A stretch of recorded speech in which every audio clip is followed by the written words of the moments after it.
Der sidder sådan en mystisk kunstfyr nede i kælderen på Silkeborg Højskole. Det er Jocke. Han hedder egentlig Joachim, men altså, vi kalder ham alle sammen Jocke, så det gør du også bare.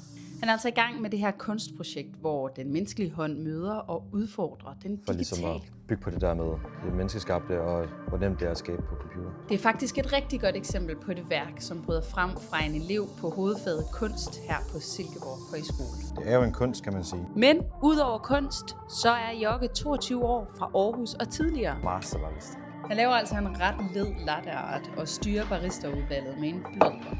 Det er sgu ikke helt flot nok. Jeg skal lige lave en til. Men når Jocke ikke laver kaffe eller kunst, så har han valgfagene havkajak og ølbrygning. Det er sgu lækkert. Og ellers så bor Jocke sammen Otto. Ham har du nok set før på kanalen. De er betegnelsen af et power couple. Så lige ud over Jokkes noter, så er det Og Otto han prutter. Det er jo en del af det menneskelige. Man kan ikke være helt perfekt.